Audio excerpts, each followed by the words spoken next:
बताइए सर, क्या उद्देश्य है आज की इस प्रेस कॉन्फ्रेंस का? मैं सबसे पहले उसी पे चर्चा करना चाहूँगा। देखिए, अभी मैपल स्कूल जो है वो एक आइडियोलॉजी पर काम कर रहा है, जो कि विचारधारा हम हिंदी में जान सकते हैं उसको। अब क्योंकि स्कूल्स का डायरेक्ट रिलेशन हमारे समाज के साथ है, और अगर हम समाज में बदलाव ला सकते हैं तो शायद यही एक वो प्लेटफॉर्म है जहाँ बहुत सारे परिवर्तन होने की संभावना सबसे ज़्यादा है। आप किसी बड़े ऑफिस में चले जाइए, बैंक्स में चले जाइए, एमएनसीज में चले जाइए, वहाँ लोग ना मैच्योर हो जाते हैं, वो बहुत जल्दी चेंज नहीं होते। ये वो जगह है जहाँ बच्चा बिल्कुल कच्चा गढ़ा है, आप उसको जैसे मर्जी चाहे चेंज कर सकते हैं, उसके अंदर पॉजिटिव थॉट डाल सकते हैं, उसे अच्छा नागरिक बना सकते हैं। संभव कैसे होगा? किसी विचारधारा से होगा। सिर्फ और सिर्फ एकेडमिक एक्सीलेंस अपने आप में पर्याप्त नहीं होता। अब क्योंकि हम इस दिशा में काम कर रहे हैं, और ये सीधा का सीधा इसका कनेक्शन हमारे समाज से है, हमारी सोसाइटी से है, और सोशल मीडिया आज की डेट में एक बहुत सशक्त माध्यम है कि हम अपनी बात लोगों तक पहुंचा सकें, क्योंकि सामाजिक हित की बात है, लोगों के हित की बात है, बच्चों के हित की बात है, पेरेंट्स के हित की बात है। तो मुझे लगता है कि आपके माध्यम से अगर मेरी बात, मेरे विचार, मेरा वक्तव्य लोगों तक पहुंच पाता है और बच्चों में सुधार हो पाता है, लोग हमारी बात को बेहतर तरीके से समझ पाते हैं, तो इससे अच्छा कोई रीजन मुझे नहीं लगता कि हो सकता है। तो एक पर्पस तो ये है। अच्छा सर, जैसे आप जम्मू कश्मीर से बिलोंग करते हैं जी, और यहाँ राजस्थान में, यहाँ भी आप पहले भी आए थे, तो क्या अंतर देखते हैं आप अगर जम्मू कश्मीर या देश के अन्य राज्यों की बनिस्बत राजस्थान की शिक्षा प्रणाली में? क्या आप थोड़ा चेंज महसूस करते हैं? देखिए, जम्मू कश्मीर से मेरा कनेक्शन सिर्फ और सिर्फ खून का है।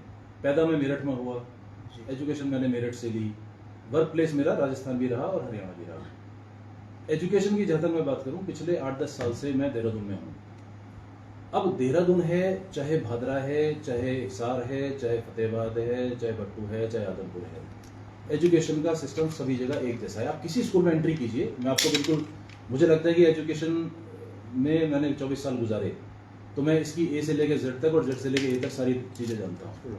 आप किसी स्कूल में जाएं, आप ये देखें कि आज भी टीचर्स जाएंगे, बोर्ड पर लिखेंगे और बच्चा उसको नोट डाउन करेगा। जब आपके फादर पढ़ा करते थे तो भी यही पैटर्न था, जब उनके फादर पढ़ा करते थे तो भी यही पैटर्न था। अब ये तो एक साइड में रख देते हैं, अब हम दूसरे मुद्दे पे बात करते हैं। क्या हमारे घरों के डिजाइन चेंज नहीं हुए? क्या हमारा खान पान चेंज नहीं हुआ? क्या हमारा पहनावा चेंज नहीं हुआ? क्या हमारे व्यवहार चेंज नहीं हुआ? क्या हमारी आइडियोलॉजी चेंज नहीं हुई?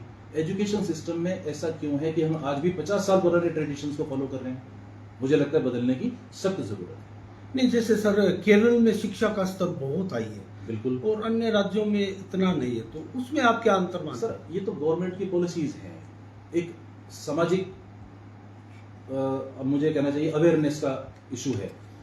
केरल में 100% लिटरेसी इसलिए है क्योंकि वहाँ की गवर्नमेंट ने उनको सपोर्ट किया, वहाँ के लोग जागरूक हैं। आप देखो ना, केरल के लोग आपको समझदार मिलेंगे।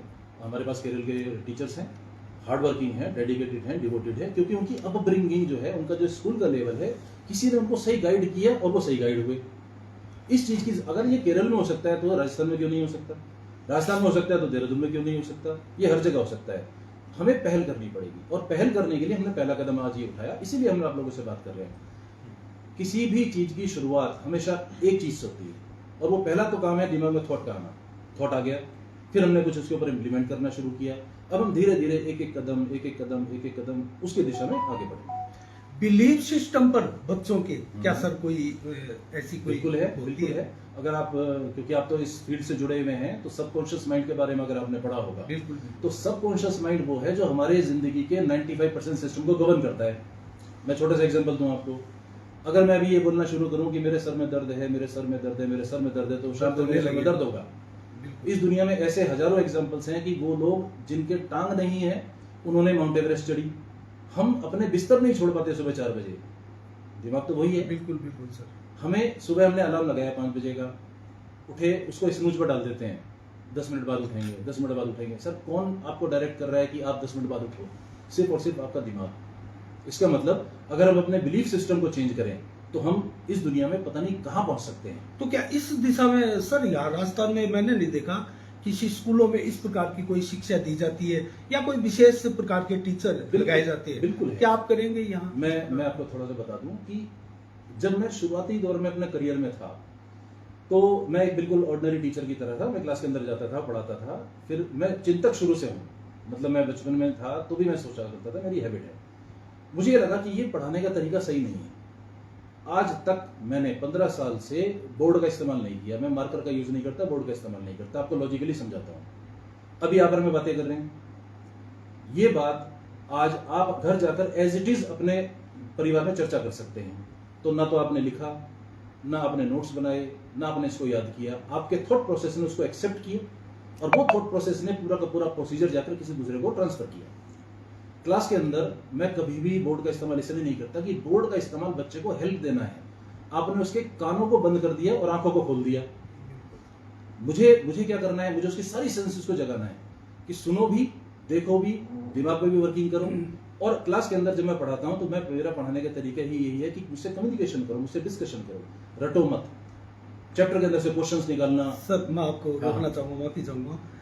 जैसे कोटा ले या फिर सीकर ले, बहुत ज्यादा संख्या में बच्चे स्ट्रेस में आ रहे हैं, आत्महत्याएं कर रहे हैं और सहनशीलता नाम की चीज आजकल बच्चों में नहीं देखी जाती। अगर 20 वर्ष पहले की बनिस्बत देखें तो आज के जो बुजुर्ग हैं वो बड़े धैर्यशील दिखाई देते हैं। तो क्या इसी सिस्टम से हम जो बात कर रहे हैं, लॉ ऑफ अट्रैक्शन की बात करें, या इससे क्या इन चीजों को सही किया जा सकता है? सर आप क्या मानते हैं? बिल्कुल हो सकता है।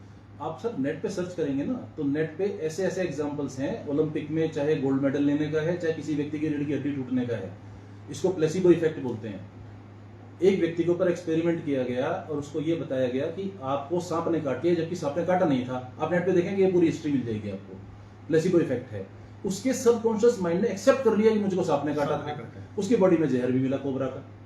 अगर आज मैं ये सोच लूं कि मुझे ये काम करना है, और मैनिफेस्टेशन किसको बोलते हैं, लॉ ऑफ अट्रैक्शन किसको बोलते हैं, शाम को सोते वक्त आपको अपने दिमाग को इंस्ट्रक्शन ही तो देने हैं। अगर हम ये चीज बच्चे के एजुकेशन सिस्टम में लेकर आ पाए, जो कि हम शुरू कर चुके हैं, तो मुझे लगता है कि कैसे अचीवमेंट नहीं होगा, कैसे बच्चा अपने रिजल्ट पर नहीं आएगा, कैसे डेस्टिनेशन तक नहीं पहुंचेगा। हमने माइंडसेट चेंज कर दिया ना उसका। क्यों सोचते हैं कि नेगेटिव मत सोचो, पॉजिटिव सोचो।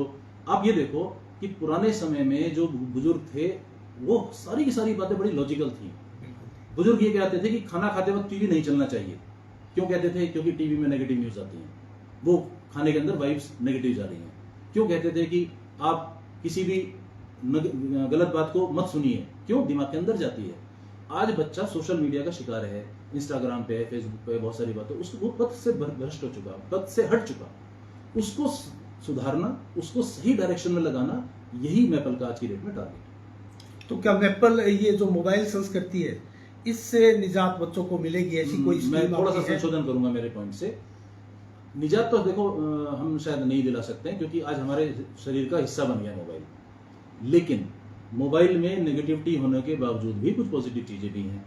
अगर आप मेरे हिस्ट्री खोलोगे, जो मैं पढ़ता हूं, तो मैं सिर्फ मोटिवेशनल लेक्चर्स हैं, टीचर कैसे अच्छा बना जाए, ये सेशंस है। मेरे मोबाइल की हिस्ट्री ये है।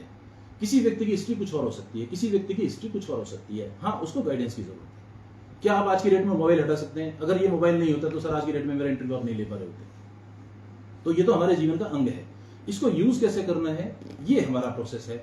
और बच्चा क्योंकि ना समझ है, वो मैच्योर नहीं है, उसे दिशा देने का काम हमारा है। ये स्कूल की रेस्पॉन्सिबिलिटी है, और ये मैपल की नहीं है, ये सभी स्कूल्स की रेस्पॉन्सिबिलिटी है। सर यहाँ अगर देखें ना तो बहुत से स्कूलों में आरटी के तहत बच्चों का वो नहीं लिया जाता है और बहुत सी शिकायतें आती है और खबरें भी ऐसी तैरती रहती है। आपके स्कूल में क्या इस प्रकार की कोई है, बच्चों को लिया जाता है? मैं दो बातें बोलूंगा आपको कि पहला तो मेरा जो बैकग्राउंड है वो आर्मी का है। मेरे दादाजी आर्मी में थे, मेरे जो ससुर थे वो भी आर्मी में थे, मेरा सारा फ्रेंड सर्कल हुआ है। मैं ये मानता हूँ कि दिशा निर्देशों का पालन करना हर संस्था का उद्देश्य होना चाहिए।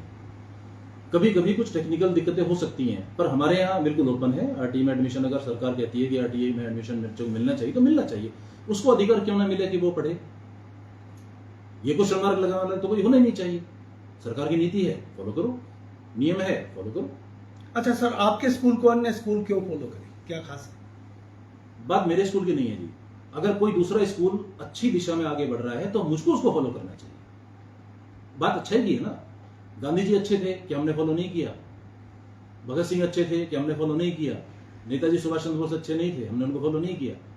मेरी तो है ही नहीं बात। आज हम जो आपसे बात कर रहे हैं वो इसलिए नहीं कर रहे कि मैपल कोई विशेष है, मैपल विशेष तो है ही, लेकिन क्या ये सिर्फ मैपल की जिम्मेदारी है कि वो समाज में अपना योगदान दे?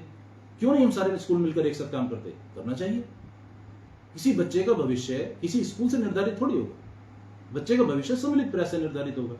उसमें मेरा योगदान है, 1% है, 2% है, 4% है, किसी दूसरे का योगदान है। आज मैं क्यों प्रयास करूं? मैं तो कहता हूं जो हमारे 12 कोर कंसेप्ट है सारे स्कूल लागू करें, आप आगे बढ़ो, हमारे साथ कदम से कदम मिलाओ, क्या दिक्कत है?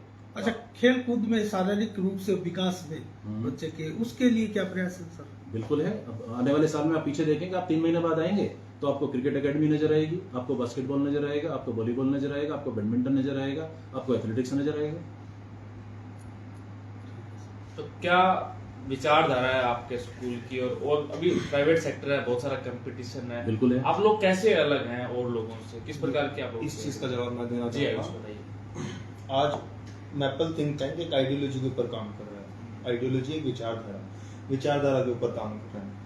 ये विचारधारा बेसिकली ऐसा नहीं है कि आप जैसे आप एक एग्जांपल लेकर चलते हैं, आप ब्रेकफास्ट कर रहे हो, आपको एक मील ले रहे हो, उस मील के अंदर आपको क्या क्या चीज न्यूट्रिशन जरूरी होते हैं, फाइबर्स, कार्ब्स, फैट, प्रोटीन, ये 4-5 चीजें, कई सारी चीजें होती है जो आपको प्रोटीन देता है, मतलब आपको एक्टिव रखता है। अब ऐसे ही एक बच्चे के भविष्य के लिए ऐसी कई सारी चीजें जो उसको भविष्य में बहुत जरूरी है, जो अपने शिक्षा स्तर के अंदर नहीं सिखाई जाती। लेट्स से पब्लिक स्पीकिंग, आप सभी जर्नलिस्ट है, पत्रकार सभी है, आप अच्छा बोलते हैं, अपने आप को परिचय करा पाते हैं, आप एक सोशल स्टेटस देते हैं। आज आने वाले भविष्य में एमएनसीज में जाइए या किसी भी कहीं चले जाइए, आप एक अच्छी कम्युनिकेशन आपको डेवलप करता है।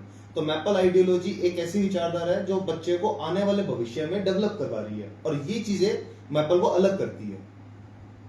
क्या आपने जिस प्रकार से सर जिक्र किया विचारधारा से, किसी भी विचार से किसी काम की शुरुआत होती है, फिर आपने विचारधारा की बात की, मैपल स्कूल के बारे में जिस प्रकार से आपने बताया कि बच्चों की डेवलपमेंट के लिए वो पूरे डेवलपमेंट के लिए प्रयासरत है, तो उसमें सिर्फ बच्चों को एक प्रकार से आपने कहा कि वेल स्पीकिंग सिर्फ बोलना, या इसके पीछे और क्या क्या? नहीं, ऐसा नहीं है। इसके अंदर 12 कोर कंसेप्ट्स के ऊपर बात होती है। अब 12 कोर कंसेप्ट हमने आइडियोलॉजी के अंदर डेवलप किए हैं। लेट्स से इसमें सबसे पहले हमारे 3 सबसे मेन इंपॉर्टेंट टारगेट होते हैं। पब्लिक स्पीकिंग, जो एक कम्युनिकेशन का सबसे बड़ा पैरामीटर है। दूसरा क्रिएटिव राइटिंग, किसी की अंदर की क्षमता, अपने आप को क्रिएटिव थिंकिंग, अपने आप को रिप्रेजेंट करना, अपने सोच, मतलब आज अगर मेरे पास सोच है, मैं उसको लिख नहीं सकता, तो मेरे सोच का क्या वर्चस्व हुआ? मैं उसको अच्छा लिख पा रहा हूँ, उसको अच्छा रिप्रेजेंट कर पा रहा हूँ। विवेकानंद सर थे, वो अपना अच्छे थॉट्स लिखते थे। आज उनकी इतनी सारी बुक्स है, हम लिखते हैं, हम पढ़ते हैं, वो थॉट प्रोसेस है। डिजिटल लिटरेसी, आने वाले समय में टेक सेवीनेस है, सबको टेक्नोलॉजी का यूज करना। आज इतने बड़े टेक्नोलॉजीज के अंदर हम अपनी विचारधारा सभी के अंदर स्प्रेड आउट कर पा रहे हैं। This is the technology. और छोटे छोटे बच्चे पर जिस प्रकार से किताबों का और वस्तुओं का भारी भरकम बोझ लाद दिया जाता है, इस पे क्या करें? इसका मैं आपको जवाब देना चाहूँगी कि अभी हम जो हमारी एजुकेशन सिस्टम चल रहा है उसके अकॉर्डिंग ये ट्रेंड बन गया है कि बच्चा बैग लाद के चले, होमवर्क ज़रूर जाए घर पर। तो पेरेंट्स भी चाहते हैं कि होमवर्क आए, वो अपने काम में बिजी रहती हैं। बच्चा जो क्लास में लिख रहा है वही चीज़ वो घर पे जाके कॉपी कर लेता है, लेकिन उसने अपना माइंड यूज़ नहीं किया, उसने कोई क्रिएटिविटी यूज़ नहीं करी उसके अंदर। तो हम लोग ये चाहते हैं कि बच्चा क्रिएटिव पार्ट यूज करे, अपना माइंड यूज करे। सपोज अगर हम उसे क्लास के अंदर कोई लेसन पढ़ा रहे हैं, रीडिंग पार्ट को बच्चा कई बार बोरिंग ले जाता है कि बोरिंग है, रीड कर लूंगा, ये वो इस तरीके से। लेकिन जब वो उस लेसन को रीड करेगा और हम उसको ये ऑप्शन देंगे कि बेटा इस पैराग्राफ में से आप अपने क्वेश्चंस खुद निकालो, अपने वर्ड्स खुद निकालो, तो वो अपना माइंड यूज करेगा। कॉपी करना, राइटिंग वर्क करना ईजी होता है, लेकिन अपना माइंड उसमें यूज नहीं हो रहा है उस चीज में। मैं थोड़ा सा इसमें बोलना चाहूंगा दोनों पॉइंट्स के ऊपर। एक तो विचारधारा का जैसे प्रश्न आपने किया था, देखिए इस दुनिया में विचारधारा कभी मरती नहीं है। भगत सिंह चले गए, गोली हजारों लोगों ने और चलाई, लेकिन भगत सिंह की विचारधारा आज तक कभी कॉपी हो नहीं सकी। विचारधारा वो ताकत है जो पूरे देश को जोड़ देती है एक बार में। आज रिवोल्यूशन होते हैं, क्रांति होती है, चाहे वो फ्रांस में हुई, चाहे वो इंडिया में हो, चाहे वो कहीं बाहर हुई। एक छोटे से थॉट ने करोड़ों लोगों को आपस में जोड़ा और उन्होंने वो काम किया जो शायद 100 साल से नहीं हो रहा था, 200 साल से नहीं हो रहा था, 300 साल से नहीं हो रहा था। तो विचारधारा की ताकत बहुत बड़ी होती है। शुरुआती स्टेज में विचारधारा बड़ी छोटी होती है, एक एग्जांपल देना चाहूंगा कि जब हमारा देश गुलाम था तो किसी एक व्यक्ति के दिमाग में आया होगा कि हमारा देश गुलाम है, इसको आज़ाद कराना है। ये पहला थॉट किसी के दिमाग में आया। उसने 10 लोगों से बात की होगी, 2 ने एक्सेप्ट किया, 2 ने मजाक बनाया होगा, 2 उसके साथ में आके खड़े होंगे, फिर बाद में छोड़ गए होंगे। लेकिन धीरे धीरे धीरे धीरे धीरे धीरे ये क्रम बढ़ता गया बढ़ता गया बढ़ता गया, और एक दिन ऐसा है कि जब हमारा देश आज़ाद हुआ, विचारधारा की वजह से हुआ। आज भी मुझे लगता है कि इंडियन एजुकेशन सिस्टम में एक क्रांति की जरूरत है। आप ये देखो ना कि आज बच्चा डॉक्टर बनने के लिए तैयार है, IAS बनने के लिए तैयार है, इंजीनियर बनने के लिए तैयार है, पर सर उसको प्लेटफॉर्म मिल रहा है। 12th क्लास में बच्चे के मार्क्स आते हैं 98% मार्क्स, लेकिन क्या बच्चे से आप एक बोलो उसको एप्लीकेशन लिख के दिखाए, नहीं लिख पाएगा। ये धरातल की सच्चाई है। अब इसमें दिशा में काम कौन करेगा? काम करने की जिम्मेदारी स्कूल्स की है। वो स्कूल मैपल हो सकता है, वो स्कूल कोई दूसरा स्कूल भी हो सकता है। पहल किसको करनी है वो उस व्यक्ति ने सोचना है कि जिसको पहल करनी है। हमने पहल इसलिए की कि मुझे लगता है कि ये मेरी नैतिक जिम्मेदारी है। क्यों है, इसके पीछे भी बड़ा लॉजिकल मैं पॉइंट बोलना चाहूंगा। मेरे बेटा है, बेटा मेरा जॉब पे है और आने वाले 1-2 साल में उसकी शादी हो जाएगी। पैसा जो कमाना था मैं कमा चुका। अब मुझे लगता है कि मेरी जिंदगी का अगर कोई मकसद है तो वो ये है कि मैं एजुकेशन में कुछ बदलाव करूं, जितना कर पाऊं, जितना मेरे सामर्थ्य है, जितना मैं सक्षम हूं, जितनी मेरे अंदर कैपेसिटी है, उसके हिसाब से मैं बदलाव करूं। मैं 4 लोगों को बदल सकूं, 4 लोग बहुत हैं। मैं 40 को बदल सकूं, 40 बहुत हैं। मैं 400 को बदल सकूं, वो 400 बहुत हैं। एक बच्चा नर्सरी क्लास से लेकर 12th क्लास तक जब पढ़ता है किसी स्कूल के अंदर, और जब वो उस स्कूल की बिल्डिंग को छोड़कर बाहर जाता है तो उसके साथ ना तो AC जाता, ना दीवारें जाती, ना इंफ्रा जाता, उसके साथ एक विचारधारा जाती है जो समाज में जाकर फैलती है। अगर हम उस बच्चे को अच्छी विचारधारा दे सकें तो 800 बच्चे स्कूल में हैं, 1000 बच्चे स्कूल में हैं, वो जाके 1000 आदमियों को इन्फ्लुएंस करेंगे और वो 1000 आदमी आगे पॉजिटिविटी फैलाएंगे। नेगेटिविटी भी ऐसी फैलती है और पॉजिटिविटी भी ऐसी फैलती है। नेगेटिविटी बहुत जल्दी फैलती है, पॉजिटिविटी थोड़ा धीरे फैलती है। तो विचारधारा मुझे लगता है अपने आप में एक बड़ा सशक्त माध्यम है कि वो लोगों तक पहुंचे और लोग उससे प्रभावित भी हों। ये 2 पहलू हैं इसके। अच्छा सर, आजकल स्कूल कॉलेजों में एक चीज देखी जाती है हमारे क्षेत्र में विशेषकर वो है नशे की प्रवृत्ति बच्चों में भी आ रही है, और महिलाएं लड़कियां भी आजकल बिल्कुल है, जैसे चीटा है आदि कई मादक पदार्थों का सेवन करने लगी। बिल्कुल है। उसके लिए क्या कोई मैपल में विशेष कोई अभियान या क्या सोचते हैं आप? देखिए, अभियान इसलिए नहीं है क्योंकि यहाँ ऐसा माहौल नहीं है, पहली बात। दूसरी बात, हाँ, सेंसिटाइज करना बहुत जरूरी है। और ये सिर्फ नशे वाली बात नहीं है। सबसे पहले बच्चे को ये आना चाहिए कि आपका बोलने का तरीका कैसा है। बिल्कुल मैं निचले स्तर से शुरू कर रहा हूँ। मैं हमेशा माइक्रो लेवल पर वर्किंग करना चाहता हूँ कि एजुकेशन कोई मायने नहीं रखती अगर आपको बोलने का सेंस नहीं है। मैंने PhD कर ली लेकिन मैं किसी को तू कह के बात कर रहा हूँ, उसको संबोधित ऐसे कर रहा हूँ। शायद मेरे जीवन में मैंने नर्सरी क्लास के बच्चों को आज तक तो नहीं बोला जी मैं आप कह के बात करता हूँ। और मेरे मोबाइल में 150 से ज्यादा बच्चे ऐसे हैं जो 20 साल से मुझसे जुड़े हैं। एम्स में, ऋषिकेश में है, MBBS कर रहे हैं, कैप्टन्स हैं, पुलिस में हैं, CA हैं, भादरा के बहुत सारे बच्चे हैं। अब ये इसलिए है क्योंकि शायद मेरा मानसिक जो स्तर है शुरू से एक अच्छे लेवल का रहा। मैंने बच्चे को हमेशा रिस्पेक्ट दी। आज मैं 53 साल का हूं, लेकिन मैं नर्सरी क्लास के बच्चे से जो कि 5 साल का होता है उससे भी मैं बड़े अदब से बात करता हूं, बड़े सलीके से बात करता हूं। क्यों? वो मुझको सुनता है आप कहते हुए, तो वो आगे बढ़ता है, वो भी आप बोलता है। तो नशा अभी इस स्टेज पर हमारे संपर्क में नहीं है कि हम उसके ऊपर कोई मुहिम चलाएं, लेकिन बच्चे को सेंसिटाइज करना व्यवहारिक रूप से, अच्छे रूप से, एटिकेट्स के रूप में, माँ बाप की रिस्पेक्ट के रूप में, समाज में उनके दायित्व के रूप में, ये सारी बातें बहुत जरूरी हैं और सारी बातें स्कूल के अंदर होनी चाहिए। अच्छा सर, मैपल स्कूल के बारे में हम ये पूछना चाह रहे हैं कि अभी हालांकि क्वालिटी एजुकेशन पर हर कोई काम कर रहा है, लेकिन क्वालिटी एजुकेशन में भी सुधार की गुंजाइश रहती है। बिल्कुल है। ऐसे में मैपल स्कूल क्वालिटी एजुकेशन में किन सुधारों की ओर बढ़ रहा है? देखिए, मैं आपको एक छोटा सा एग्जांपल देता हूँ कि अगर जैसे किसी भी बच्चे में सुधार होने की संभावनाएं तब बढ़ जाएंगी जब आपका सिस्टम फेयर होगा। सबसे पहला पॉइंट, अगर किसी बच्चे के यहाँ 0 मार्क्स आए, आज तक मैंने उसको 0.5 नहीं किया। क्यों नहीं किया? मुझे पेरेंट्स को ये बताना है कि आपके बच्चे का एक्चुअल लेवल ये है। वो मैं डिसाइड कैसे कर पाता हूँ? पूरे स्कूल के क्वेश्चन पेपर मैं बनाता हूँ। ये पूरे पेरेंट्स को मालूम है, इवन बच्चे को मालूम है। क्यों बनाता हूँ?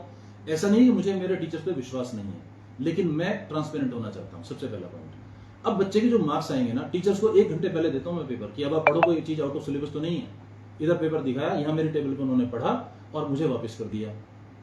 और जिस दिन एग्जाम होता है उस दिन उस टीचर की ड्यूटी वहां उस रूम में नहीं लगती।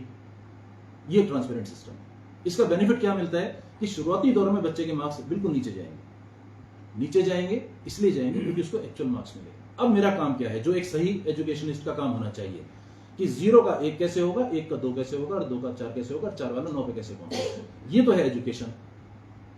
4 सेलेक्टेड बच्चे जो हमेशा से फर्स्ट आते हैं, वो हमेशा फर्स्ट आते हैं, ये उनका अधिकार नहीं है। अधिकार फर्स्ट आने का उसका है जो सबसे ज्यादा मेहनत करता है। प्लेटफॉर्म देने का काम हमारा है, गाइड करने का काम हमारा है, सपोर्ट देने का काम हमारा है। प्रॉब्लम्स हैं, टीचर से पूछो, टीचर आपकी बात नहीं सुनते, मुझसे करो। मैंने सभी पेरेंट्स को मेरे नंबर दिए हुए हैं, 24 घंटे की वर्किंग करते हैं जी। आज भी मैं 13 घंटे 14 घंटे काम करता हूँ। मैं काम करता हूँ, सर काम करते हैं, मेरी वाइफ काम करती है, आयुष काम करता है। क्यों काम कर रहे हैं? हम हकीकत में शिक्षा जगत में चाहते हैं कि एक रिवोल्यूशन आए, एक क्रांति आए, और वो सिर्फ हमारे कंधों पे चढ़ के नहीं आए। जितने लोग हमसे जुड़ेंगे उतनी ज्यादा क्रांति के सक्सेसफुल होने के चांसेस बढ़ जाते हैं। जितना लोग हमको सपोर्ट करेंगे उतना जल्दी हम आगे बढ़ेंगे। हमने तो जाना ही जाना है, हमने आगे बढ़ना ही बढ़ना है। तो जो भी मैपल कर रहा है वो बच्चे के हित के लिए कर रहा है, और बच्चे का हित किसमें है? उसके जीवन को दिशा मिले। दिशा कैसे मिलेगी? हम फाउंडेशन कोर्स लेकर आ रहे हैं। अभी हमारे 3 लेवल हैं। हमने अभी सबसे पहले IQ टेस्ट को ऑर्गेनाइज किया। IQ टेस्ट इसलिए किया, बहुत सारे पेरेंट्स ने मुझसे क्वेश्चन पूछे कि IQ टेस्ट की जरूरत क्यों है। मुझे ये नहीं मालूम कि मुझे जाना कहाँ है, तो सर मैं कहाँ पहुंचूंगा? ना हिसार जाऊंगा, ना सिरसा जा पाऊंगा, ना फतेहाबाद जा पाऊंगा, मैं तो चल रहा हूँ। सबसे पहले IQ टेस्ट डिजाइन किया। IQ टेस्ट में हमने 5 पैरामीटर रखे, जिसमें रीजनिंग था, मेंटल एबिलिटी थी, स्पेशल इंटेलिजेंस थी, मेमोरी बेस्ड सिस्टम थे। उसके बेस पे हमने बच्चे का एक ग्राफ तैयार किया। उस ग्राफ में अब बच्चे को मालूम है उसके पास 5 फील्ड हैं कि या तो अब मैं इंजीनियर बन सकता हूँ, या मैं राइटर बन सकता हूँ, या मैं बिजनेस बन सकता हूँ। ऐसे बहुत सारे स्टूडेंट्स हैं जिनका पढ़ाई में मन नहीं लगता, लेकिन क्या उसको सक्सेसफुल होने का अधिकार नहीं है? वो क्रिकेट क्यों नहीं खेल सकता? वो बिजनेसमैन क्यों नहीं बन सकता? भादर में ऐसे बहुत सारे लोग हैं जिनकी स्कूलिंग अच्छी नहीं है लेकिन टॉप क्लास के बिजनेसमैन है। इसका मतलब दिमाग की कमी नहीं है, इंटरेस्ट की कमी थी। तो क्यों नहीं बच्चे को ऐसा माहौल पैदा करके दिया जाए कि वो बच्चा उस दिशा में जाए जिस दिशा में वो जाना चाहता है। ये मैपल की आइडियोलॉजी है। सर, आपकी बातों से एक सवाल निकल कर आ रहा है, जैसा स्कूल का वातावरण होता है, बच्चे को बहुत जरूरी चीज होती है, उतने ही कंपलसरी है घर का माहौल। बिल्कुल। तो इसके लिए आप अभिभावकों को क्या संदेश मैसेज इसके लिए देना चाहिए? देखिए जी, हम आने वाले समय में ये जो हमारा सेशन है इसमें हम 3 लेवल पर काम करेंगे। पहला हमारे टीचर्स के ट्रेनिंग सेशन। अभी इस वक्त अगर आप ऊपर जाएंगे तो टीचर्स के ट्रेनिंग सेशन चल रहे हैं। आर्मी वालों की ट्रेनिंग होती है, इसलिए आर्मी एक ऑर्गेनाइज इंस्टीट्यूशन है। पुलिस की ट्रेनिंग होती है, इसलिए वो ऑर्गेनाइज्ड है। 4 पुलिस वालों से 4000 आदमी डर जाता है जी। रीजन? ट्रेन है, वो ट्रेन नहीं है। आर्मी वालों से डर जाते हैं। अगर टीचर ट्रेन है तो 40 बच्चों को संभाल सकता है, और अगर संभाल सकता है तो गाइड कर सकता है। ये चेन रिएक्शन है। तो टीचर ट्रेनिंग हमारा बहुत अहम पार्ट है। अब रही बात, यहां तो हमने ट्रेन कर दिया, घर जाकर क्या करेगा? कम से कम पेरेंट्स के साथ 10 बार मीटिंग मेरी इस सेशन में होने वाली है। हम पेरेंट्स को ये गाइड करेंगे कि आपके बच्चे के अगर 1 नंबर कम आ गया तो इसका मतलब ये नहीं कि पढ़ाई नहीं हो रही है। आप ये समझो कि उसने मिस्टेक्स की हैं, क्यों ना कटे उसके मार्क्स। अगर उसके बच्चे ने गलती की है तो क्या मार्क्स ऐसे ही बढ़ जाने चाहिए? आप जब पढ़ते थे तो क्या आपके साथ 10 से 10 मार्क्स आते थे? मैं 10 पेज के ऐसे लिखता था तो 6.5 नंबर मिलते थे, जिसमें मैं बहुत खुश होता था कि हाँ मुझे कुछ मिला है। आज 1 पेज के ऐसे होता है, 10 पेज के ऐसे तो बंद ही हो गए, तो लिखने की शक्ति खत्म हो गई। इसका रिजल्ट क्या हो रहा है? 10th क्लास का बच्चा बोर्ड में उतना लिख ही नहीं पाता जितना उसको लिखना चाहिए। आता उसको सब कुछ है। तो मैपल पेरेंट्स के ऊपर काम कर रहा है, मैपल टीचर्स के ऊपर काम कर रहा है, मैपल बच्चों के ऊपर काम कर रहा है। हेल्प कॉर्नर क्या है, कैसे काम करता है? हेल्प कॉर्नर सर मैं बताता हूँ इसके बारे में। आज किसी बच्चे को एक पीयर प्रेशर के अंदर डाला जाता है। आज अगर बच्चे के, जैसे सर ने बताया, मार्क्स कम आए हैं, अगर 80 मार्क्स का पेपर है, उसमें से उस बच्चे के 57 या 58 लेट्स से इतने नंबर आ रहे हैं, तो अब उसके ऊपर पहले टीचर उसको बोलेगा आपके मार्क्स कम आए हैं, 1 पॉइंट। पेरेंट्स बोलेंगे आपके मार्क्स कम आए हैं, आप पढ़े नहीं, आपके ऊपर प्रेशर बनता है, 2 पॉइंट। तीसरा पॉइंट, रिलेटिव्स भी आकर उनको ये बोल देते हैं कि आप पढ़ते नहीं, मेरे बच्चे के इतने मार्क्स आए, आपके नहीं आए। तो एक बच्चा एक पीयर प्रेशर के मोड में है। हेल्प कॉर्नर एक हेल्प अपने नाम में एक ऐसी चीज है जो हर एक इंसान को चाहिए, बच्चा नहीं, एक हर एक इंडिविजुअल को, आपको भी, मेरे को भी, सर को भी, हम सबको एक हेल्प की जरूरत होती है। एक लिमिट, एक टाइम फ्रेम के आने के बाद, एक सैचुरेशन लेवल के आने के बाद आप सभी को चाहिए होता है कि हाँ हमको हेल्प असिस्टेंस मिले। अब ये सब बोल देते हैं, कमियां निकाल देते हैं, लेकिन कमी का रास्ता कहाँ है? कोई समाधान दिया? इसे कोई बच्चा, कोई भी एक इंडिविजुअल उसको समाधान नहीं देता। हम मैपल थिंक टैंक की तरफ से एक हेल्प कॉर्नर लेके आ रहे हैं, जिसके अंदर एक इमोशनल या फिर किसी भी एकेडमिक एक्सीलेंस के रिगार्डिंग हम उनको पूरा हेल्प आउट करेंगे, उनका स्ट्रक्चर बनाएंगे। लेट्स से कोई बच्चा है जिसको एकेडमिक पैटर्न के ऊपर काम करना है कि सर मुझे कंप्यूटर साइंस इंजीनियर बनना है, मुझे फाइनेंशियल एनालिस्ट बनना है, लेकिन क्या प्रोसीजर है, क्या पाथवे है, उसके अंदर क्या अड़चने आ सकती है, वो सब चीजें वो सब चीजें हेल्प कॉर्नर यहाँ पे, और ये सिर्फ मैपल स्कूल के बच्चों के लिए नहीं, सभी के लिए है। कोई भी आ सकता है, कहीं का भी आ सकता है, भादरा से बाहर, Jaipur, throughout India we are open with this, we always welcome कि आप आइए, अपने समाधान लेके जाइए। हमारे पास जैसे IQ टेस्ट अभी हमने कंडक्ट करवाया, इस IQ टेस्ट के अंदर मेरे जितने भी MBA के प्रोफेशनल्स थे, PhD डिग्री स्कॉलर्स थे, डॉक्टरेट्स थे, उन्होंने पेपर डिजाइन किया, उन्होंने रिपोर्ट जनरेट करी, और उनका एक ही स्टेटमेंट आया था कि ये सबसे अच्छी मुहिम है, जो वो चीज होनी चाहिए। एक छोटे लेवल पे, एक माइक्रो लेवल पे अगर बच्चे का डेवलपमेंट होता है तो अब उनको कॉलेज लेवल के ऊपर परेशानियां कम आती है, वो एक अपने आप को एक सोशल स्टेटस पे और एक पब्लिक रिप्रेजेंटेटिव बन पाते हैं। आपने ये जो सारी बातें इतनी देर में बताई है, ये न्यू एजुकेशन पॉलिसी का पार्ट है। बिल्कुल है, क्योंकि उसी का part है। उसमें शिक्षा के साथ साथ बच्चे को अच्छा नागरिक किस प्रकार से बनाया जाए, उसको लेकर काफी बिल्कुल। गहनता से चर्चा है। बच्चे तो ये को ऑलराउंड डेवलपमेंट तो जी, होना ही जी। चाहिए तो ना। ये मतलब ये मान के चलें कि जो न्यू एजुकेशन पॉलिसी की जो क्रांति की शुरुआत है वो भादरा में मैपल स्कूल कर चुका है। इसमें दो पार्ट्स होंगे इसके, कि NEP के अंदर जो चीजें हैं वो हमने इम्प्लीमेंट की, एक साथ में हमारी अपनी खुद की आइडियोलॉजी भी है। देखिए, किसी भी चीज को सिर्फ एक्सेप्ट कर लेना ये अपने आप में संपूर्ण नहीं होता। अगर चीज आपके अंदर से, जैसे मैं बहुत अच्छा एग्जांपल देता हूँ कभी कभी, कि अगर पेट्रोल अंदर है तो चलता है, और अगर ऊपर है तो जलता है। अंदर से मोटिवेशन आना बहुत जरूरी है। जब तक मेरे दिमाग का माइंडसेट, मेरा खुद का माइंडसेट ये नहीं होगा कि मुझको ऐसा कुछ करना है, तो NEP कुछ नहीं कर पाएगी। पहले भी CC आया था, CBSE ने इम्प्लीमेंट किया, लेकिन उसको बहुत ज्यादा सही तरीके से स्कूल्स लागू नहीं कर पाए, तो वो खत्म हो गया। अब NEP है, इसको सही दिशा में लागू करना सभी स्कूल्स का एक मॉरल रिस्पॉन्सिबिलिटी बनती है। इसके अलावा भी अगर आपको ये लगता है, देखिए CBSE गवर्नमेंट आपको ये बातें नहीं करती कि आपको यही फॉलो करना है। आपके दिमाग में कोई इनोवेटिव आइडिया है, आप लागू कीजिए, बच्चे के भविष्य के लिए अच्छा है, लागू कीजिए। अगर सर इनोवेशन ना हो तो आज भी हम जंगल में बैठे होते, मोमबत्ती में पड़ रहे होते। इनोवेशन है, इसलिए आज यहाँ बैठे हैं। आज से 10 साल पहले जब रिपोर्टर्स लोग आते थे तो वो बड़े बड़े कैमरे वगैरह थे, आज देखो कितना सिमट के रह गया सिस्टम। क्यों रह गया? इनोवेशन है, क्रिएशन है, क्रिएटिविटी है। सर, फैकल्टी क्वालिफिकेशन पॉलिसी क्या मानते हैं मैपल की? देखिए, हम कोशिश ये करते हैं कि अच्छे टैलेंटेड टीचर्स को हायर करें। अभी लगभग हमारे यहाँ केरला से टीचर्स हैं, बंगाल से टीचर्स हैं, अभी हायरिंग चल रही है, और ये तब तक चलेगी जब तक कि हमारे पास एक बड़ी स्ट्रॉन्ग टीम डेवलप नहीं हो जाती है। क्योंकि अल्टीमेटली काम तो देखो टीम ने करना है। मैं तो विचारधारा दे सकता हूँ, गाइड कर सकता हूँ, हेल्प दे सकता हूँ, पर स्कूल की रीढ़ की हड्डी टीचर्स होते हैं। रेजिडेंशियल टीचर्स हैं हमारे पास, इसलिए हैं कि अगर शाम को कोई पेरेंट आते हैं तो हम अवेलेबल हैं उनके लिए। शाम को सारा स्टाफ बैठता है। आने वाले टाइम में जो हेल्प कॉर्नर हमने डिजाइन किया वो इसलिए तो किया कि हमारे पास टीचर्स की अवेलेबिलिटी है, और स्कूल्स में शायद ऐसा नहीं हो पाता अभी, कि क्योंकि शाम को टीचर्स अवेलेबल नहीं है। हमारे पास तो 24 आवर्स हैं। आप संडे में आओ, छुट्टी के दिन आओ, हमेशा मिलेंगे।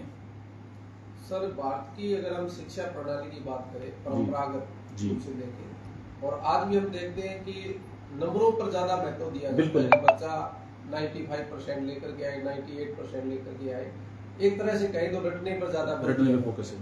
तो मैपल स्कूल इस दिशा में क्या अलग कर सकता है कि बच्चे को रटने की प्रवृत्ति से दूर किया जा सके? इसमें जो सबसे पहला काम मैंने किया, अभी मैंने जैसे पीछे क्वेश्चन पेपर्स मैंने डिजाइन किए थे, तो मैंने एक साथ सारे चेंजेस नहीं किए उसमें। मैंने हमेशा से क्या किया कि एक पैराग्राफ के अंदर से इंटरनल क्वेश्चन निकाले और 5 मार्क्स के क्वेश्चन मैंने मेरी तरफ से दिए, जो टेक्स्ट में थे ही नहीं। अधिकतर क्या होता है कि बच्चे को टेस्ट में जो क्वेश्चन गए उसी में से पेपर बन गया, जो किताब के पीछे जो प्रश्न चैप्टर के पीछे जो क्वेश्चन हैं उन्हीं में से क्वेश्चन बन गया। अब धीरे धीरे हम इसको बढ़ा रहे हैं। लास्ट टाइम हमने 5% दिया था, इस बार हम 10 करेंगे, फिर 12, 20 करेंगे, फिर 30 करेंगे। अब बच्चे से हम क्या बोल रहे हैं कि आप अपने लेवल पर इसको सॉल्व करना शुरू करो। आज से आप बहुत हजारों साल पहले चले जाओ। सर, गुरुकुल में क्या होता था? बच्चे को, गुरुकुल का सिद्धांत था कि गुरुकुल में बच्चे को कभी ये नहीं कहा गया कि ये प्रश्न है, इसका उत्तर ये है। प्रश्न दिया गया, उत्तर ढूंढना उसका काम है। उसमें कहीं ना कहीं व्यवहारिक शिक्षा की आवश्यकता है। एग्जैक्टली है, हम काम कर रहे हैं उसके ऊपर। आज फेसबुक और सोशल मीडिया पे बच्चे ज्यादा व्यस्त हैं जी, इसके वजह से सोच रहे और सीखने की क्षमता काफी कम होगी। बिल्कुल। इस पे क्या करना है? इसके अंदर शुरुआत करते हैं, जैसे सोशल मीडिया और अपने मोबाइल्स के ऊपर बात करते हैं, तो कभी अपने देखा होगा कि फेसबुक और इंस्टाग्राम के अंदर रील स्क्रॉल करते हैं अपने। अब वो रील की टाइमिंग कितनी होती है? वो बहुत लिमिटेड टाइम स्पेन की होती है, 3 सेकंड, 4 सेकंड, 10 सेकंड। अब एक बच्चे का फोकस वो वहां से डिस्टर्ब हो रहा है। अब उसने चलाया, एक और कंटेंट आया, एक अलग नॉलेज के ऊपर आ गया, कुछ और चलाया, फिर कुछ और कंटेंट आ गया, फिर कुछ और चलाया, फिर कुछ और। अब 1 घंटे के अंदर उसने कितनी रील स्क्रॉल करी होगी, उसका टाइम स्पेन और उसका फोकस स्पेन था वो कितना कम हो गया। अब इसको कंटिन्यू करने के लिए क्या हम क्या करेंगे सर, आप बताइए। देखिए, सोशल मीडिया या आज मोबाइल, मैंने आपको पहले भी बताया कि यहाँ सेंसिटाइज करने की जरूरत है। सबको पता है कि रोड पर लेफ्ट साइड में चलना है, जो राइट साइड में चलेगा उसका एक्सीडेंट होगा। सबको पता है हेलमेट पहन के चलना है, जो हेलमेट नहीं पहनेगा उसको चोट लगेगी। मुझे लगता है कि बच्चा अभी उस मैच्योरिटी के लेवल पर नहीं है कि वो ये समझ सके कि इसके परिणाम बड़े घातक होंगे उसके भविष्य में। यहाँ स्कूल्स की रिस्पॉन्सिबिलिटी सबसे ज्यादा बढ़ जाती है, उसको मोटिवेट करना, उसको सेंसिटाइज करना। इवन पेरेंट्स का सहयोग हमें इसमें चाहिए। पेरेंट्स भी कभी कभी अपने काम में इतना बिजी होते हैं कि वो बच्चे को अलाउ कर देते हैं, ठीक है आप मोबाइल में काम कर लो। मेरे हिसाब से मोबाइल का इस्तेमाल तभी होना चाहिए जब पेरेंट्स उसके बगल में बैठे हैं, क्योंकि बच्चा बड़ा नासमझ है, बड़ा इमेच्योर लेवल का है, अभी वो नहीं समझ पाता है। मैपल आगे आने वाले समय में ऐसी वर्कशॉप्स कराएगा जिसमें सिर्फ और सिर्फ इस बात पर जोर दिया जाए कि ठीक है ये हमारी जरूरत तो है, पर ये जरूरत हमारे ऊपर हावी नहीं हो जाए। हम इसको कंट्रोल में रखें, इसके कंट्रोल में हम नहीं है। यहाँ पेरेंट्स को भी सहयोग हम लेंगे और हमारी तरफ से जो दिशा निर्देश होंगे वो होंगे। सर, एक हम देखते हैं स्कूलों के अंदर या कोचिंग के अंदर कि प्रत्येक क्लास के सेक्शन बनाए जाते हैं और अक्सर यही देखा जाता है जो सेक्शन होते हैं वो जो मेधावी छात्र होते हैं, जो होशियार होते हैं उनके अलग बना दिए जाते हैं, कमजोर छात्र होते हैं उनके अलग बना दिए जाते हैं और जो औसत एवरेज छात्र होते हैं उनके अलग बना दिए जाते हैं। ये कहाँ तक सही है? देखिए, मैं इसको थोड़ा सा डिफाइन करता हूँ। पहले मुझे लगता है कि हम सबको तार्किक होना बहुत जरूरी है, क्योंकि हम एजुकेशन फील्ड से हैं। अगर कभी ऐसा बनता भी है तो सर इसके पीछे लॉजिकल बातें हैं, वो समझिए। मैं जिस चीज के हमेशा से खिलाफ हूं वो इस चीज के खिलाफ हूं कि मैं 40 बच्चों को एक साथ एक लेक्चर में कवर नहीं कर सकता। पहला पॉइंट, क्यों नहीं कर सकता? हर बच्चे की मानसिकता अलग है, हर बच्चे का लर्निंग लेवल अलग है, हर बच्चे का बैकग्राउंड अलग है। इसका मतलब मेरे 40 बच्चों की क्लास में 10 बच्चे एक जैसे हैं, 15 एक जैसे हैं, कुछ एक जैसे हैं, कुछ एक जैसे हैं, तो मुझे मेरा पैटर्न चेंज करना पड़ेगा। अगर बच्चे का क्लास का डिवीजन इस बात पे किया जाता है कि बच्चे इंटेलिजेंट एक तरफ हो जाएं और वीक एक तरफ हो जाएं, तो ये टेक्निकली गलत है। लेकिन अगर ये इस बात पे किया जाता है कि हम उन कमजोर बच्चों को आने वाले समय में 3 महीने में ट्रेन करके उस क्लास में वापस डाल सकें, तो ये सही है। जी सर, आज के समय में आप क्या मानते हैं, मैपल स्कूल हो या फिर अदर स्कूल हो, उनके सामने नई शिक्षा नीति भी आ रही है, बहुत कुछ नया एक प्रकार से स्कूली एजुकेशन में भी बहुत कुछ नया होने वाला है। ऐसे में क्या चुनौतियां फेस करने वाले हैं और क्या उनके लिए आप मैपल क्या बेहतर कर पाएगा? देखिए, चुनौतियां तो बहुत हैं और मुझे लगता है कि अगर मनुष्य के जीवन में चुनौतियां नहीं है तो उसका जीवन भी मुझे लगता है कि ज़्यादा बढ़िया रहेगा नहीं। एक वो निराला जी की कविता है ना, नर होना निराश करो मन को, कुछ काम करो कुछ काम करो, तो मेरे तो वो मूल मंत्र है। अब क्योंकि चुनौती है और मुझे लगता है कि स्कूल से बेहतर प्लेटफॉर्म कोई नहीं है जो समाज में चेंज ला सके। ये मेरे अपनी व्यक्तिगत सोच है और शायद आप सहमत भी होंगे इस बात से। अब अगर एनईपी आई है तो पहली बात तो ये कि देखिए, अगर सरकार ने कोई पॉलिसी बनाई है और सरकार जो ये पॉलिसी बना रही है उसमें शिक्षाविद होते हैं, बड़े बड़े आईएएस होते हैं, बड़े इंटेलेक्चुअल लोग होते हैं, उन्होंने कोई चीज बनाई है तो वो अपने आप में एक बड़ी सॉलिड चीज होती है, हमें फॉलो करनी चाहिए। कुछ ग्राउंड लेवल पे तकलीफें आ सकती हैं, पर तकलीफ जिंदगी में कब नहीं आती, सामना तो करना पड़ेगा, समाधान तो निकालना पड़ेगा। अगर अच्छी चीज है तो होना चाहिए, उसको इम्प्लीमेंट करें, मैपल भी करेगा, दूसरे स्कूल्स को भी करना चाहिए। और अल्टीमेटली बेनिफिट किसका है? बच्चे का है। और बच्चे से अगर हम दूरगामी परिणाम की बात करें तो बच्चा जब किसी चीज को सीखता है और परफेक्ट बनता है तो अल्टीमेटली उसका रिफ्लेक्शन हमारे सोसाइटी पर आता है। और अगर समाज मजबूत है तो किसी भी चीज को झेल सकता है। आप मानसिक रूप से मजबूत हैं, जीवन की परेशानियां झेल जाएंगे।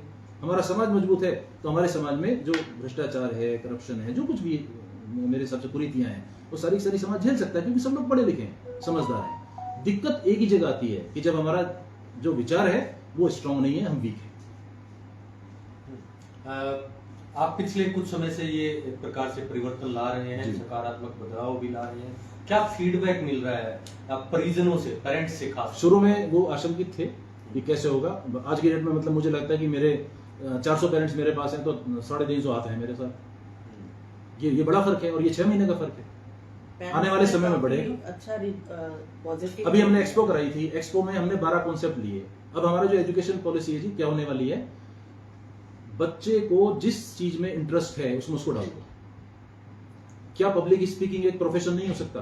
करोड़ों रुपए कमाते हैं लोग, एक बच्चा क्यों नहीं? हमारे पास 5 बच्चे ऐसे हैं जो आज की डेट में भगवान ने चाहा तो आने वाले साल में आप को मैं बुलाऊंगा और मैं दिखाऊंगा कि ये 5 बच्चे देखो किस लेवल पे पहुंच गए। हम उनका यूट्यूब चैनल शुरू करेंगे, हम उनका पॉडकास्ट शुरू करेंगे। इतना जबरदस्त बोलते हैं। कुछ बच्चे ऐसे हैं जो स्टेम में जिन्होंने बहुत अच्छा प्रेजेंटेशन किया, सैटेलाइट्स बनाई, बहुत सारी चीजें की। सिर्फ और सिर्फ जरूरत इस बात की है कि बच्चे में जो पढ़ाई उसको बोरिंग लगती है उसको इंटरेस्टिंग बनाना है। और ये इंटरेस्टिंग बनाने का काम बच्चे का नहीं है, ये हमारा है। इंटरेस्ट आएगा तो जबरदस्त तरीके से काम करेगा। क्या मैसेज देना चाहेंगे सर आप परिजनों को, आमजन को? परिजनों से मेरे तो एक ही ये मैसेज है और बड़ा हम्बल सा मैसेज है। बड़े एक मैं अपील करना चाहूंगा कि अगर मेरी विचारधारा अच्छी है, किसी को भी लगता है कि मेरी विचारधारा 10% भी अच्छी है, तो मेरी ताकत बने, मुझे सपोर्ट करें। और मुझे सपोर्ट से मतलब ये नहीं कि वो मुझे इंडिविजुअली सपोर्ट करें, वो जो हमारे कार्यक्रम है, जो हमने चीजें ली हैं बच्चों के भविष्य के, उज्ज्वल भविष्य के लिए, उसको समझें, मुझसे वार्तालाप करें, मेरे पास आए, मुझसे क्वेश्चनिंग करें, मैं बच्चों की कैसे हेल्प कर पाऊंगा, मेरे से बात करें। मुझे लगता है कि शायद मेरे पास देने के लिए बहुत कुछ है, क्योंकि एक विचारधारा तो मेरे पास है ही, मुझे लगता है डेडिकेशन भी मेरे अंदर है, मैं कमिटेड भी बहुत ज्यादा हूँ, लगभग 24 साल से इस फील्ड से जुड़ा हुआ हूँ। और भादरा मेरे लिए कोई नया फील्ड नहीं है, भादरा के लिए मैं नया नहीं हूँ। बहुत सारे बच्चे ऐसे हैं जो शायद बहुत कामयाब भी हैं और मेरे उनकी जिंदगी में मेरा 1-2% रोल कहीं रहा। ये रोल और बढ़े और बच्चा सीखे और पेरेंट्स के ड्रीम्स को मैं कुछ अपना योगदान दे पाऊँ, ये मेरा उद्देश्य है। बहुत बहुत धन्यवाद। धन्यवाद।